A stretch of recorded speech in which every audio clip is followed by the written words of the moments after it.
નગરપાલિકાના પ્રશ્નો નગરપાલિકાની ઓફિસે ન કરો, તમારે ઘરે આવું કરવા. કોની મારી ઘરે આવો? હું કામ આવું? તમારી તમે કીધું રજૂઆત કરવા આવું? વાત કરો છો. મારો ડેલો ખુલ્લો છે, રજૂઆત કરવા ગમે ત્યાં આવો. નગરપાલિકામાં જ ઉઠાવવાના હોય, તમારે ઘરે ન આવવાનું હોય, એમ જ સમજાવું છું. તમે કયો છો અમારી ઘરે આવો?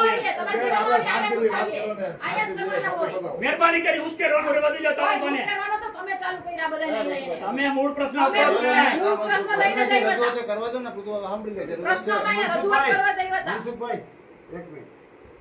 હું ગોંડલનો નાગરિક છું. જી. તમારી પાસે નગરપાલિકાનું શું મુદ્દો છે? હે?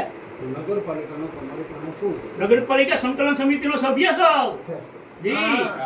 છે. હા, એટલે સમજીને બોલજો. હા. ઈ બાજુ બધું પૂછું છે, એમ નો આવું. ભાઈ, ધમકી આપો. ગોંડલના રહેવાસી તમે વચ્ચે ન બોલો. તમે એનો પૂછો જવાબ આપું છું. ગોંડલના રહેવાસી તમે ન બોલો વચ્ચે. તમને એને પૂછ્યું છે જવાબ આપું છું. આ પણ ધમકી આપવાની જરૂર નથી, તમને પૂછ્યું છે. તમે ધમકીની આવી વાત ન કરો જરાય. તમે આવી એને રીતે- જવાબ આપું છું. તમે આવી રીતે વધારે વાત કરશો. શાંતિપૂર્વક પૂછ્યું તમે આવી રીતે તમને. વધારે એટલે જવાબદાર હું નાગરિક છું ભાઈ, ગોંડલનો. પણ તમને પૂછ્યું છે, તમે તમને જેમ અધિકાર છે એમને જવાબ દેવાનો અધિકાર છે. તમારી પાસે શું હોતો છે? ભાઈએ પૂછ્યું છે ખાલી. અમને કઈ અધિકાર નથી ભાઈ. અમને કઈ અધિકાર નથી. અમને કઈ અધિકાર છે કે નહીં? અમને વાલ્મીકીને હરિજનોને અમને કઈ અધિકાર છે કે નહીં?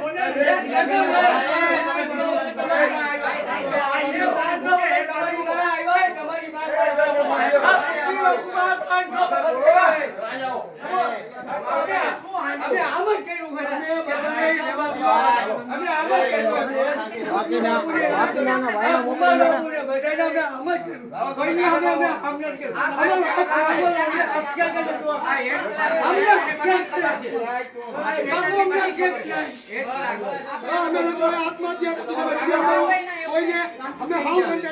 અમે કંટાળી